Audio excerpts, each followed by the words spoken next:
Hello aspirants, সবাইকে স্বাগত আমার চ্যানেলে।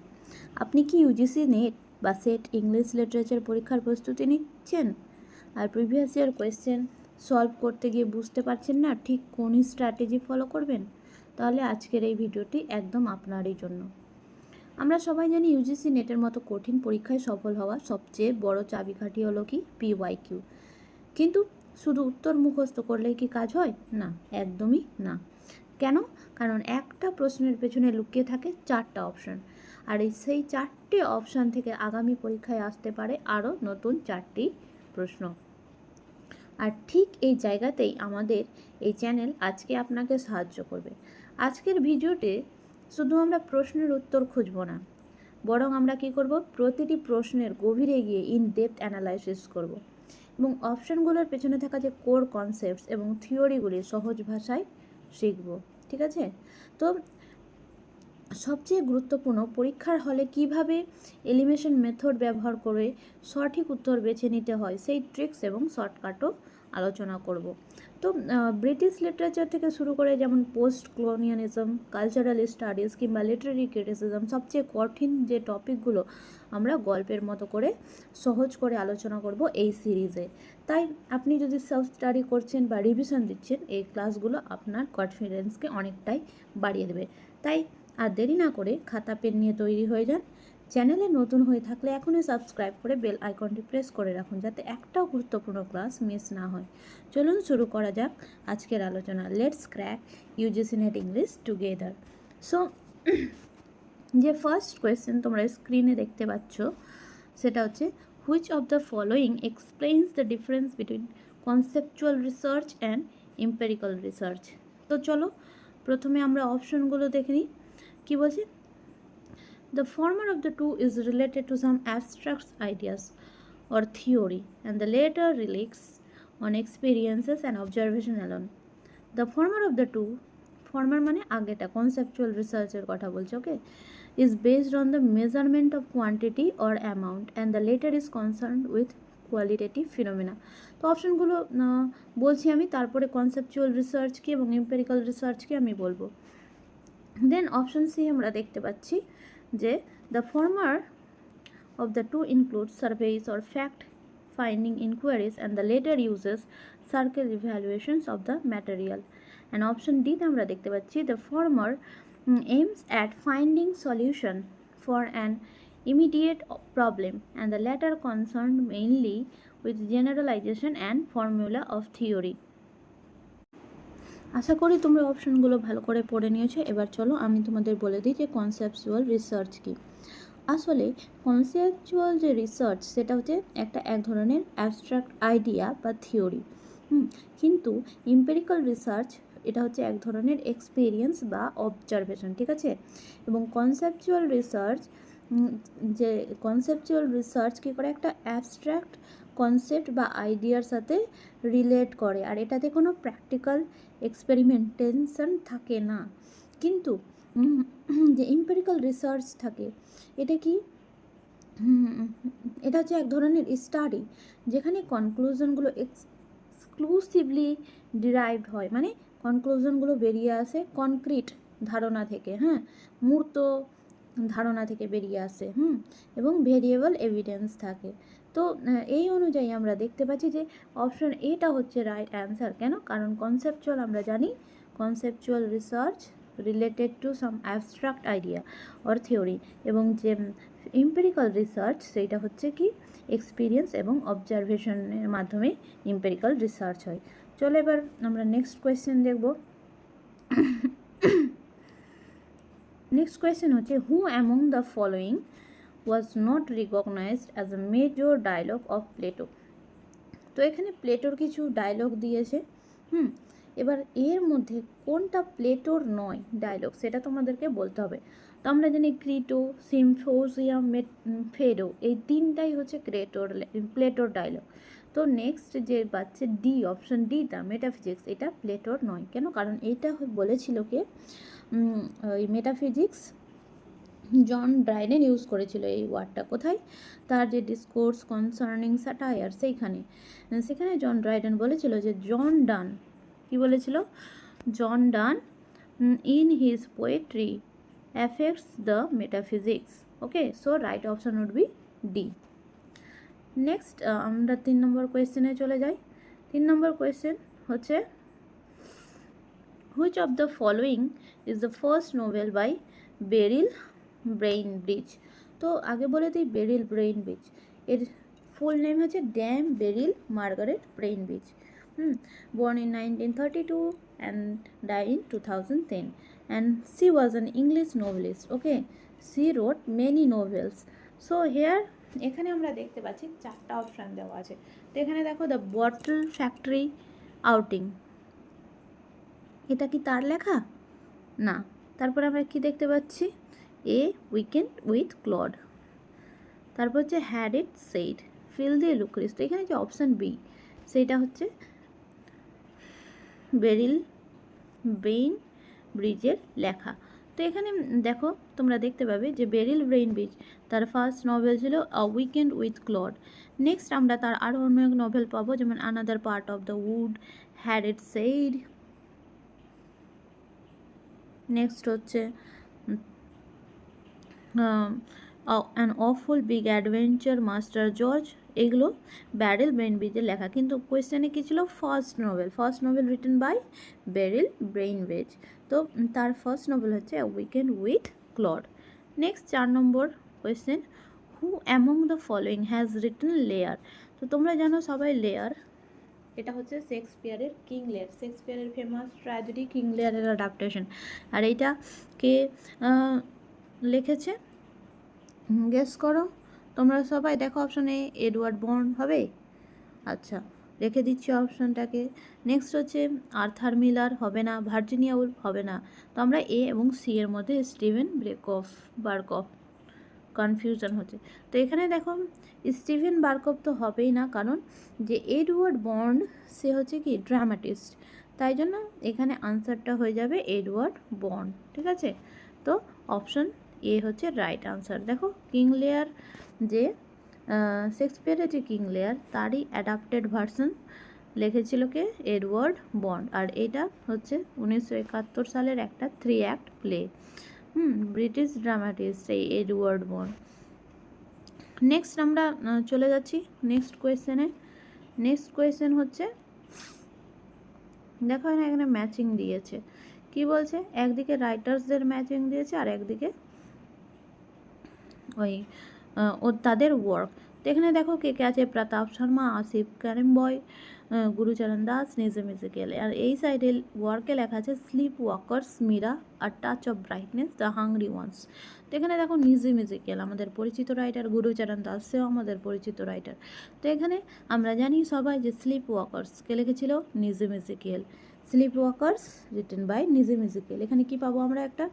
এখানে একটা যে এটা হচ্ছে এক ধরনের স্যাটায়ার। এখানে আমরা দেখতে পাবো মডার্ন ইন্টেলেকচুয়াল এবং যে এডুকেটেড মেন এবং ওয়েমেনদের রোল দেখতে পাবো এই প্রোগ্রেসিভ ইন্ডিয়াতে। নেক্সট গুরুচরণ দাসকে লিখেছিল মীরা। এবার দেখো বাঁচল আসিফ কারিম বয়, এটাও খুব সহজ। আসিফ কারিম বয় কী লিখেছিল? The hungry ones. তাহলে দেখো এবার যদি তোমার প্রতাপ শর্মা এটা যদি না জানা থাকে তাহলে তোমরা কী করতে পারবে? অপশন টেস্ট করতে পারবে। তো নিজম ইজিকেলের কী পাচ্ছি আমরা? DA 1 slip workers. CA পাচ্ছি গুরুচরণ দাস, মীরা 2। আর আমরা জানি আসিফ কারিম বয় লিখেছিল কি? The hungry ones 4। তাহলে অপশন ডি হয়ে যাবে right answer. Okay, so option D is the right answer. And Pratap শর্মার কি? A touch of brightness. এখানে দেখো আমি সামারিগুলো এখানে দেওয়া আছে। এ টাচ অফ ব্রাইটনেস কী বলছে এখানে? এ টাচ অফ ব্রাইটনেসে আমরা পাবো ডিগ্রেডেশন এবং করাপশন। যে বম্বে ডিস্ট্রিক্টে যে করাপশন ছিল সেগুলো মাধ্যমে যে একটা ইয়ং গার্ল যে বিক্রি হয়ে গেছিলো এবং লাস্টে বেলা সে মারা গিয়েছিলো, এটা আমরা দেখতে পাবো। এটা হচ্ছে ব্রাইটনেসে। নেক্সট হচ্ছে হাংরি ওয়ান্স। এখানে হাংরি ওয়ান্স কি? এখানে আমরা দেখতে পাবো ডিফারেন্ট ধরনের সোশ্যাল ইস্যুস, প্রবলেমস যেগুলো কন্টেম্পোরারি সোসাইটিতে প্রেজেন্ট ছিল। আর স্লিপ ওয়াকার্স তো আমি বলেই দিলাম। মীরা বাই গুরুচরণ দাস। এখানে আমরা যে একটা পপুলার লেজেন্ড মীরা, একটা সেন্ট পোয়েটের লাইফস্টাইল বা তার যে লাইফ নিয়ে এখানে আলোচনা করা হয়েছে, ইন্টারপ্রিটেশন দেওয়া হয়েছে। নেক্সট চলে আসো কোয়েশ্চেন নাম্বার সি। হ্যাঁ, কোয়েশ্চেন নাম্বার সি খুবই ফেমাস কোয়েশ্চেন। কি বলছে? The following lines are from the poem of D.H. Lawrence. Identify the poem. And so I missed my chance with one of the lords of the life, and I have something to expiate a pittiness. ওকে, তো এখানে দেখো 4টা ওয়ার্কের নাম দিয়ে দিয়েছে: bat, mosquito, snake, সাইপ্রেসেস। So এখানে right option হয়ে যাবে বি, স্নেক। কেন? এই যে এই লাইনটা আমরা কোথায় খুঁজে পাবো? D.H. লরেন্সের লেখা স্নেক পোয়েমে। এখানে যে স্পিকার কি করছে, তার যে স্নেকের সাথে যে ভেরিয়াস যে ইন্টারাকশন হচ্ছে সেইটাকে ডেসক্রাইব করছে এখানে এই পোয়েমে, দ্য স্নেক পোয়েমে। চলো এবার নেক্সট কোয়েশ্চেন।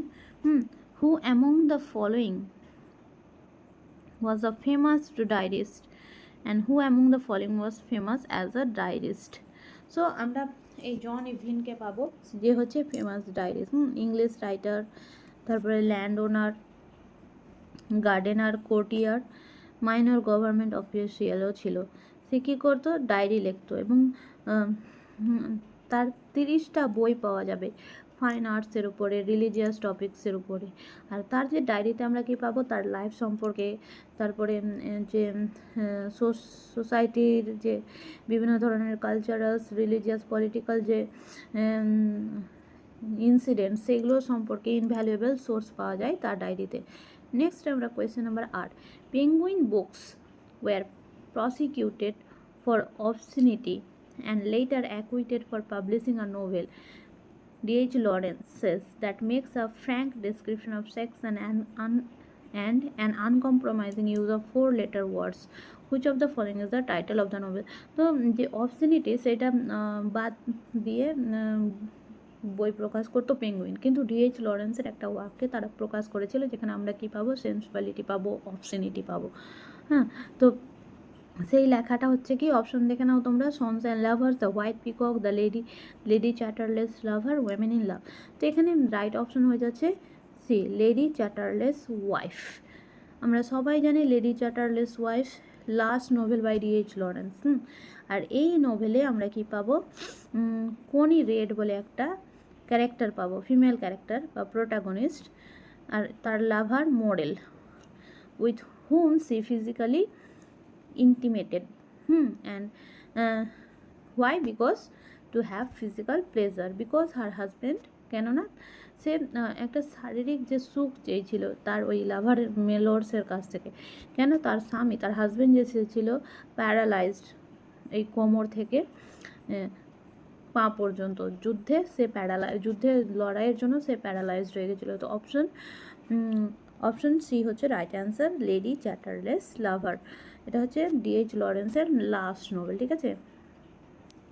নেক্সট দেখো ফিলিপ লার্কিন, খুবই ফেমাস ফিলিপ লার্কিন। তো এখানে ফিলিপ লার্কিনের কতগুলো ওয়ার্ক দিয়েছে এবং বলছে কোনটা পোয়েট্রি অ্যান্থোলজি না ফিলিপ লার্কিনের, ঠিক আছে। তো দেখো, the north ship, less deceived, the Whitsun weddings, death of a naturalist and responsibilities. সেখানে অনেকগুলো পোয়েট্রি কালেকশন দিয়েছে এবং এর মধ্যে চুজ করতে বলেছে কোনগুলো ফিলিপ লার্কিনের। তো চলো দেখো, নর্থ শিপ, আমরা জানি নর্থ শিপ খুবই famous poem by Philip Larkin. তারপরে লেস ডেসিভো, আর নেক্সট হচ্ছে দ্য উইটসন্স ওয়েডিংস। তো এই পোয়েট্রি কালেকশনগুলো লিখেছিল কি? Philip Larkin. আর বাকি যে দুটো দেখতে পাচ্ছ, ডেথ অফ ন্যাচারালিস্ট, এটা হচ্ছে ডেথ অফ ন্যাচারালিস্ট হচ্ছে W.B. ইয়েটসের, আর রেসপন্সিবিলিটিস হচ্ছে সিমা সিনিস। তাহলে দেখো কোন অপশনটা হচ্ছে রাইট আনসার ডি। তাহলে ডি হয়ে যাচ্ছে রাইট আনসার। তাহলে death of the naturalist and responsibilities এটা লেখা নয় ফিলিপ লার্কিনের, ঠিক আছে। এখানে আমি ডিটেলসে দিয়ে দিয়েছি, দেখো তোমরা সবাই। এই যে north ship, less deceived, the Whitsuns weddings, এই পোয়েট্রি অ্যান্থোলজিগুলি হচ্ছে ফিলিপ লার্কিনের, এবং ডেথ অফ আ ন্যাচারালিস্ট আর রেসপন্সিবিলিটিস এগুলো হচ্ছে সিমা সিনি এবং W.B. ইয়েটসের। নেক্সট চলো আমরা আলোচনা করি কয়েকটা অথর এবং তাদের কিছু ওয়ার্কস দেওয়া আছে, কারেক্টলি অপশন মেলাতে হবে আমাদেরকে। তো এখানে Christopher Hill, Catherine Belsey, E.M.W. Tillyard, Thomas N Corns. তাদের কিছু ওয়ার্ক যেমন Milton's language, John Milton's language, gender power, Milton and the English revolution. তো এখানে রাইট আনসার হয়ে যাবে, রাইট আনসার হবে কি দেখো আমি বলে দিচ্ছি। এটা ক্রিস্টোফার হিল লিখেছিল Milton on the and the English revolution, তাহলে এ হয়ে যাচ্ছে 4। ক্যাথরিন বেলজির হবে জন মিল্টনস ল্যাঙ্গুয়েজ, জেন্ডার পাওয়ার, তাহলে বি হয়ে যাচ্ছে 3। EMW টিলিয়ার্ডের হয়ে যাচ্ছে মিল্টন, তাহলে তোমরা দেখতে পাচ্ছ যে অপশন এ হয়ে যাচ্ছে right answer. And Thomas N Corns Milton's language. এই যে এখানে আনসার দেওয়া আছে, দেখে নাও তোমরা পড়ে সবাই। আমি যেমনটা বললাম তেমনটা আছে। নেক্সট চলো 11 নম্বর কোয়েশ্চেনে কি বলছে, Peter Middleton, Patricia Waugh, David Kennedy, Edward Larrissy এবং তাদের কিছু এখানে সাইডে ওয়ার্কের রেফারেন্স দেওয়া আছে। আমি এখানে বড় করে দেওয়া আছে, আমি জাস্ট ছোটোগুলো নামগুলো বলছি। প্রথমে কি আছে, new relations. So new relations কার লেখা? নিউ রিলেশনস হচ্ছে ডেভিড কেনেডির। ডেভিড কেনেডি খুবই ফেমাস রাইটার। নেক্সট আমরা পাবো ডেভিড কেনেডি। তো এখানে অপশন দেখো, ডেভিড কেনেডি কিসে পাচ্ছি আমরা? নিউ রিলেশন মানে CA1 আছে কি? তাহলে CA1 দুই জায়গায় পাচ্ছি আমরা। এবার চলো নেক্সট দেখি। নিউ রিলেশনস হলো ডিস্ট্যান্ট রিডিং কার? পিটার মিডলটনের। ডিস্ট্যান্ট রিডিং পিটার মিডলটন মানে A2।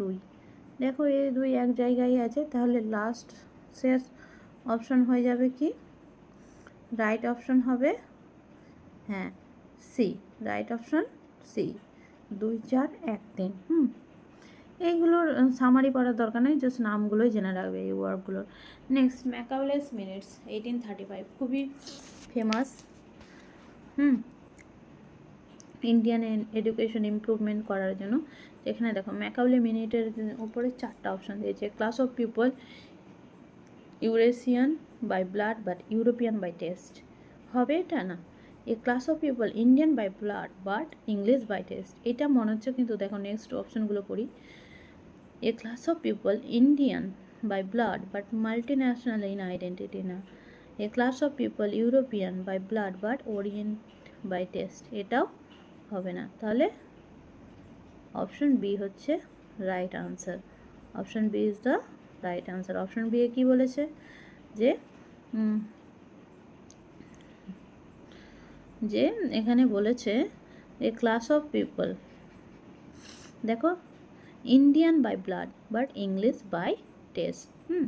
তাহলে অপশন বি রাইট আনসার। আর ম্যাকাউলে মিনিট সম্পর্কে তোমরা জানো যে ম্যাকাউলেস মিনিট কিসের ওপরে ছিল? এডুকেশনের ওপরে। আর ম্যাকাউলে এটা 1835-এ শুরু করেছিল। এডুকেশন সিস্টেমে যে জরুরি যে রিফর্ম যে জরুরি ছিল সেটা কেন? কারণ তখন ইন্ডিয়ান মানুষদেরকে কি মডার্ন ওয়েস্টার্ন ভ্যালুসগুলো শেখানোর জন্য এবং মেথডগুলো শেখানোর জন্য ম্যাকাউলে এই পদ্ধতিটি অবলম্বন করেছিল। Next question, which of this plays are written by Bertolt Brecht? তো বার্টল্ট ব্রেচট খুবই ফেমাস একজন। তো তার এখানে কিছু ওয়ার্কস দিয়েছে এবং এর মধ্যে বাঁচতে বলেছে কোনটা বার্টল্ট ব্রেচটের প্লে। তো দেখো কাউকাজিয়ান চক সার্কেল, আমরা জানি এটা লিখেছিল বার্টল্ট ব্রেচট। গ্যালিলিও বার্টল্ট ব্রেচটের। আর কোপার্নিকাস আর্কিমিডিস তার ছিল না, কিন্তু ম্যান ইকুয়ালস মেন্স তারই লেখা ছিল। তাহলে AB হয়ে যাচ্ছে রাইট আনসার, মানে option C is the right answer. নিচে দেখে নাও তোমরা সবাই, এখানে দেওয়া আছে রাইট আনসার বার্টল্ট ব্রেচটের। এখানে টেক্সটের কিছু সামারিও দেওয়া আছে, শর্ট সামারি। নেক্সট আমরা চলে যাব, name the playwright who has written Gallathea. So Gallathea এটা হচ্ছে এলিজাবেথের নিজের টেক্সট। থমাস ন্যাশ লিখেছিল না। থমাস ন্যাশের আমরা পাবো কি the life of Jack Wilton. Robert Greene Groatsworth of wit লিখেছিল। থমাস লজেরও আছে লেখা। তো এই যে গ্যালাথিয়া এটা কে লিখেছিল? John Lyly. ওকে, এলিজাবেথেন এরার প্লে। ইউনিভার্সিটি উইটের একজন মেম্বার সে। এটা কমেডি ছিল, গ্যালাথিয়া মনে রাখবে, গ্যালাথিয়া জনরা কখনো কখনো জিজ্ঞেস করে নিতে পারে, so Gallathea is a comedy. Okay, next question, which of the following are true in the context of Jonathan Swift. So Jonathan Swift সে ওই জ্যাকোবিয়ান, জনাথন সুইফট যে সেও মানে ব্রিটিশ লিটারেচারের খুবই ফেমাস রাইটার। এলিজাবেথনের পরেই ওই যে জনাথন সুইফটকে আমরা দেখতে পাবো। তো কী বলছে দেখো, he was born in Dublin and he studied at Kilkenny grammar school and Trinity college. তো জনাথন সুইফট ছিলেন আইরিশ, তাহলে ডাবলিনে জন্মগ্রহণ করেছে, এটা রাইট হয়ে যাবে। He coauthored a book with Samuel Johnson's. এটা ঠিক হবে? সে স্যামুয়েল জনসনের সাথে কোনো বই লিখেছিল না। He was ordained in the church of Ireland in 1695, এটা কিন্তু রাইট। হি ওয়াজ অর্ডেন্ড মানে তাকে অর্ডেন করা হয়েছিল চার্চ অফ ইংল্যান্ডে। He was member of Kit Cat club, Kit Cat ক্লাবে ছিল না আমরা জানি। He wrote sensational love novel lady Audley's secret, না এটাও তার ওয়ার্ক ছিল না। তাহলে আমরা দেখতে পাচ্ছি এ আর সি। তাহলে দেখি অপশনটা খুঁজি আমরা কোথায় পাচ্ছি, A and C. Option D is the right answer, option D হচ্ছে রাইট আনসার। ঠিক আছে, এবার তার কিছু ফেমাস ওয়ার্ক আছে, যেমন modest proposal, modest proposal, a tale of a tub, তারপরে গালিভার্স ট্রাভেল, আর একটা আমরা পাচ্ছি কি এই আর্গুমেন্টস এগেইনস্ট অ্যাবলিশিং ক্রিশ্চিয়ানিটি। তো এই ওয়ার্কগুলো লিখেছিল Jonathan Swift. Next, who is written the flies, an adaptation of the Electra myth. So fly হচ্ছে একটা প্লে রিটেন বাই জিন পল সার্টার, আর এটা প্রডিউস হয়েছিল কত 1943-তে। যে ইলেকট্রা মিথ তার অ্যাডাপ্টেশন এখানে সফোক্লিসে যে আমরা বা অ্যাসকেলাস বা ইউরিপাইডসে যে আমরা গ্রিক প্লে রাইটসে যে ইলেকট্রা মিথগুলো পাবো সেইটা এখানে দেখতে পাচ্ছি। তো এই প্লেতে আমরা স্টোরি পাবো অরেস্টেসের এবং তার বোন ইলেকট্রার। তারা খুঁজতে বেরিয়েছে, তারা খোঁজে বেরিয়েছে এবং তারা যে প্রতিশোধ নেবে তাদের বাবা অ্যাগামেমননের মৃত্যুর। আর কেন কিভাবে ওই ক্লাইমেস্ট্রাকে আর তার হাজব্যান্ড অ্যাগিথাসকে মেরে। তো এটা হচ্ছে ফ্লাইসের short story, short summary. Next question দেখো, who among the following acknowledged, কে বলেছে যে poetry is formed from the same elements as prose, মানে প্রোজ যেভাবে তৈরি হয় পোয়েট্রিও সেভাবে তৈরি হয়। The difference lies in the different combination, কিন্তু পার্থক্য কি, যেটা আলাদা কম্বিনেশনে তৈরি হয়, আলাদা এলিমেন্টস দিয়ে, এবং পারপাসও এদের আলাদা হয়, and the difference of purpose. So আমরা জানি এটা famous code by Samuel Taylor Coleridge. কোথায় ইউজ করেছিল? বায়োগ্রাফিয়া লিটারিয়াতে। তাহলে রাইট অপশন হয়ে যাচ্ছে বি। ঠিক আছে, next, from which poem are the following lines are extracted. দেখো এখানে কি বলছে, some are bewildered in the maze of school, কেউ অবাক হয়ে যায় স্কুলের মেজে। And some made coxcombs nature, কিন্তু কেউ কী করে কক্সকম করে নেচারকে। মিন্ট বাট ফোলস, যেটা আসল কিন্তু তাদেরকে বোকা বলা হয়। In search of wit this lose their common sense, এবং উইট খুঁজতে কী করে তারা নিজেদের কমন সেন্সকে হারিয়ে ফেলে। And then turns critics in their own defence, এবং তারপর কি হয়ে যায়, যে ক্রিটিক্স তাদের ডিফেন্সের দিকে টার্ন করে। তো এখানে দেখো এখানে যে আমরা পড়েই বুঝতে পারছি এটা আলেকজান্ডার পোপের লেখা। তো এখানে দেখো ম্যাকফ্লেকনো দেওয়া আছে, এটা কি হবে রাইট আনসার? না। হুডিব্রাস তো স্যামুয়েল বাটলারের হবে না। অ্যান্ড এসে অন ক্রিটিসিজম, এটা মনে হচ্ছে, আর এটা হচ্ছে এসে অন ড্রামাটিক পোয়েজি জন ড্রাইডেনের। তাহলে রাইট অপশন হয়ে যাবে C, and essay on criticism. Next question number 19, which of the following books were published of the year 1791। এখানে দেখো অ্যাডাম স্মিথের যে ওয়েলথ অফ নেশন, এইটা হয়েছিল 1791-এ পাবলিশ। বি জেমস বোসওয়েলের লাইফ অফ স্যামুয়েল জনসন, এটা পাবলিশড হয়েছিল তোমাদের sorry the wealth of nation এটা পাবলিশড হয়েছিল 1776। আর যে জেমস বোসওয়েলের লাইফ অফ স্যামুয়েল জনসন এটা পাবলিশড হয়েছিল 1771। নেক্সট হচ্ছে জনসনের যে ডিকশনারি সেটা কত সালে হয়েছিল? 1755।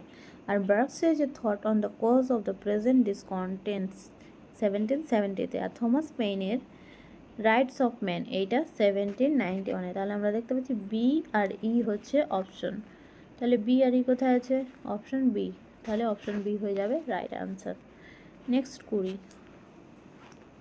which two plays of Anton Chekhov made creative use of Shakespeare's Hamlet? তো কি বলছে যে শেক্সপিয়ারের হ্যামলেটের যে ক্রিয়েটিভ ইউজ করেছে অ্যান্টন চেকভ তার দুটা প্লেতে, সেগুলো হচ্ছে কি three sisters and the seagull. তো তোমরা দেখতে পাচ্ছ অপশন ডি হচ্ছে রাইট আনসার। কেন? এখানে বিয়ে যে থ্রি সিস্টার আর সিগাল এই দুটো প্লেতে অ্যান্টন চেকভ কী করেছিল? হ্যামলেটের রাইট ইউজ করেছিল, তাই রাইট অপশন হয়ে যাবে D. Next, who among the following translated Aristotle's poetics, very famous work poetics. একবার এর যে ক্রিটিসিজম টেক্সটটা পড়ে নেবে সবাই, ঠিক আছে?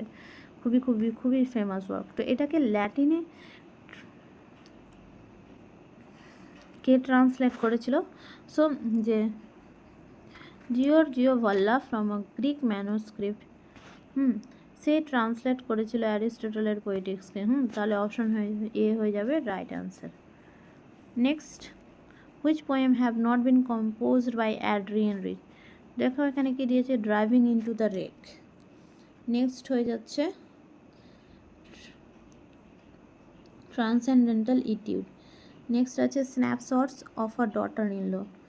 Next the applicant. Next ripples on the surface. তো দেখো আনসারে কি নিয়েছে? Driving into the rake, transcendental etude, snapshots of daughter in law, এগুলো আমেরিকান পোয়েট অ্যাড্রিয়ান রিচের লেখা। তাহলে অপশন ডি হয়ে যাচ্ছে রাইট আনসার। আর যে the applicant and ripples on the surface were written by Sylvia Plath. তাহলে যে অ্যাপ্লিক্যান্ট আর রিপলস অন দ্য সারফেস এটা কে লিখেছিল? সিলভিয়া প্লাথ এবং গ্রে সিন্ডার্স রেসপেক্টিভলি। তো যে পোয়েম ডিইতে মেনশন করা হয়েছে এগুলো লেখা হয়নি অ্যাড্রিয়ান রিচের দ্বারা। তাহলে দেখো যে দ্য অ্যাপ্লিক্যান্ট এটা হয়ে যাচ্ছে সিলভিয়া প্লাথের এবং সে একজন ফেমাস আমেরিকান রাইটার। আর রিপলস অন দ্য সারফেস এটা হচ্ছে গ্যারি সিন্ডারের। তাহলে বাকি তিনটা অ্যাড্রিয়ান রিচের লেখা, কিন্তু অপশান ডি এবং ই এর অ্যাড্রিয়ান রিচের লেখা নয়। তাহলে রাইট আনসার হয়ে যাচ্ছে option D. Next question, which of the following novels are written by Wilkie Collins? Wilkie Collins আমরা সবাই জানি ভিক্টোরিয়ান এজের, ঠিক আছে? তো এখানে বলছে কোন নভেলগুলো উইলকি কলিন্সের। তো যে বেসিল এবং the women in white, basil এবং ওয়েমেন ইন হোয়াইট এগুলো লিখেছিল উইলকি কলিন্স। কিন্তু দেখো এ টেল অফ আ টাব একটু আগেই আমরা পড়লাম জনাথন সুইফটের। আর স্কুল ফর লাভার্স এটা হচ্ছে জিন প্যাটন ওয়ালসের। তাহলে রাইট আনসার কী হয়ে যাবে? রাইট আনসার হয়ে যাবে সি। কেন? কারণ Basil's and the women in white এগুলো লিখেছিল কে? Wilkie Collins. তাহলে Basil's, the women in white এই দুটো নভেল উইলকি কলিন্সের, ঠিক আছে? Next question, in a novel of characters In a novel of Charles Dickens, a high-spirited boy of 19 is left penniless along with his mother and sister Kate on the death of his father. Which of the following is the novel? তাহলে এখানে দেখো Nicolas নিকলবিতে আমরা পাচ্ছি Kate character. তো Nicolas নিকলবি হচ্ছে right answer. কেন? দেখো Nicolas নিকলবি হচ্ছে চার্লস ডিকেন্সের একটা নোভেল, যেখানে আমরা পাবো 19 ইয়ার ওল্ড একটা বয় যে হচ্ছে হাইলি স্পিরিটেড। সে তার বাড়ি থেকে বেরিয়ে পড়েছিল তার মা এবং বোন কেটের সাথে তার বাবার মৃত্যুতে। এবং ডিকেন্সের যে নিকোলাস নিকলবি যে লেখা হয়েছিল এর ইন্টেনশন কী ছিল? যে অ্যাবিউসেসগুলো ছিল বোর্ডিং স্কুলের ইংল্যান্ডের সেগুলোকে এক্সপোজ করা। আর এই যে নিকোলাস নিকলবি, এটা ছিল থার্ড নোবেল বাই ডিকেন্স। এখানে আমরা যে নিকোলাস নিকলবি, এটা একটা টিউটেলার টাইটেল, যে মেন ক্যারেক্টার তারই নামে টাইটেলটা দেওয়া হয়েছে। সে এক্সপ্লোর করে ডেঞ্জার অফ গ্রিডের, তারপরে ফ্যামিলির যে সাবলিমিটি, এগুলো আমরা এখানে দেখতে পাবো, এবং তার যে এথিক্যাল ভ্যালু সেটাকে মেনটেন করে। ঠিক আছে, নেক্সট 25 নম্বর কোয়েশ্চেন চলে আসো। Who compose Lucasta posthume poems published posthumously? So Lucasta এটা হচ্ছে রিচার্ড লাভলেস লেখা। এখানে দেখো সবগুলো ক্যাভেলিয়ার পোয়েটের নাম দেওয়া আছে। তো রিচার্ড লাভলেস সে হচ্ছে কি একজন ক্যাভেলিয়ার পোয়েট। লুকাসটা এটা পস্থিমাসলি পাবলিশড হয়েছিল রিচার্ড লাভলেসের। রিচার্ড লাভলেস একজন ইংলিশ পোয়েট ছিল 17th সেঞ্চুরির, এবং সে ছিল ক্যাভেলিয়ার পোয়েট হু ফট on the behalf of Charles one, মানে চার্লস ওয়ানের এগেনস্ট হয়ে লড়াই করেছিল ইংলিশ সিভিল ওয়ারে। তো এই যে লুকাসটা, এখানে আমরা দেখতে পাবো যে ও কিভাবে ওয়ারে যাচ্ছে, সেইটা নিয়ে আলোচনা করা হয়েছে। আর তার আরও কিছু ওয়ার্ক রয়েছে, যেমন to Lucasta going to the war, to Althea from prison. ঠিক আছে, এগুলো হচ্ছে important work written by Richard Lovelace. Next question number 26 আবার দিয়ে দিয়েছে Charles Lamb. Charles Lamb essayist, William Hazlitt এও এসেইস্ট, ওয়াল্টার স্যাভেজ ল্যান্ডোর এবং থমাস লাভ পিকক।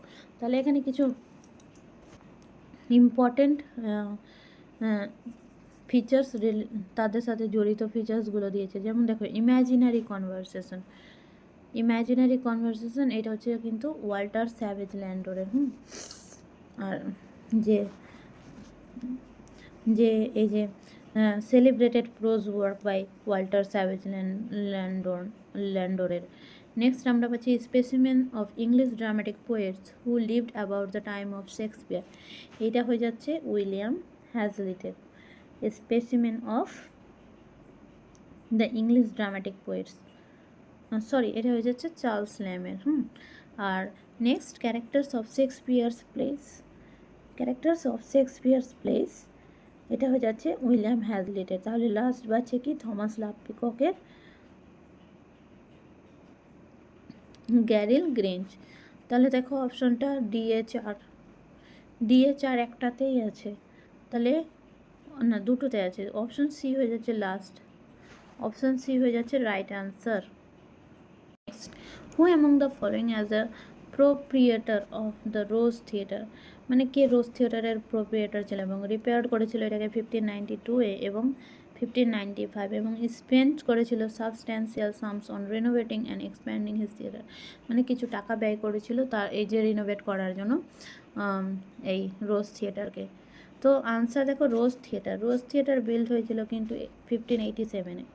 কে build করেছিল? ফিলিপ হেন্সলয় অ্যান্ড আরেকটা গ্রসার যার নাম ছিল জো কোমলে। এটা রিপেয়ার্ড হয়েছিল দুইবার, একবার হয়েছিল 1592-তে আর 1595-এ। আর স্পেন্ড হয়েছিল সাবস্ট্যান্সিয়াল সামস, কিছু টাকা এই যে থিয়েটার সেটাকে এক্সপ্যান্ড করার জন্য। তাহলে রাইট আনসার হয়ে যাবে বি।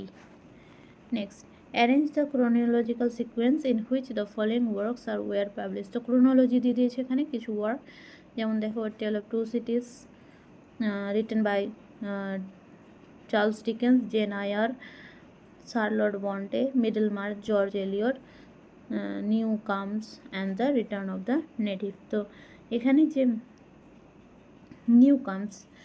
নিউ কামস লিখেছিল ওই উইলিয়াম ম্যাকপিস থাকরে, আর the return of the natives by Thomas Hardy. তো দেখো সব থেকে প্রথমে জেন আয়ার ভিক্টোরিয়ান এজের, তারপরে a tale of two cities Charles Dickens Victorian এজের, মিডল মার্চ এটাও ভিক্টোরিয়ান এজের। কিন্তু দেখো প্রথম দিকে আমরা এই যে জেন আয়ার এটা হচ্ছে 1847 পাবলিশ, তাহলে প্রথমে হয়ে যাবে এ, অপশন এ।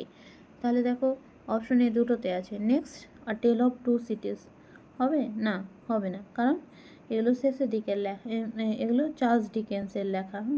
তো এখানে যে নিউ কামস এটা 1855-এ পাবলিশড হয়েছিল, কিন্তু এই টেল অফ টু সিটিজ এটা পাবলিশড হয় 1859-এ। তাহলে অপশন এ এর পরে চলে আসবে ই, তাহলে অপশন বি হচ্ছে রাইট আনসার। প্রথমে হবে Jane Eyre, a tale of two cities, না, Jane Eyre Middlemarch, Jane Eyre Middlemarch, a tale of two cities, একটু ভুল হয়ে গেল, জেন আয়ার, ঠিক আছে। তারপরে নিউ কামস, তারপরে হবে এ টেল অফ টু সিটিজ, তারপরে হয়ে যাচ্ছে মিডল মার্চ, আর লাস্ট হচ্ছে the return of the natives. আমরা জানি থমাস হার্ডি শেষের দিকে এসেছিল। সো আজকের জন্য এটুকুই, যে পরবর্তী পার্ট আমরা পরের ক্লাসে আলোচনা করব। তো আমার চ্যানেলে কিছু প্লেলিস্ট দেওয়া আছে, অবশ্যই দেখবে আমার প্লেলিস্টগুলো। ইউজিসি নেট এক্সামের ওপর যে প্লেলিস্ট দেওয়া আছে অবশ্যই চেক করবে। আর পরের পার্টের জন্য পরের পার্ট আমি নেক্সট ভিডিওতে আপলোড করব। Thank you.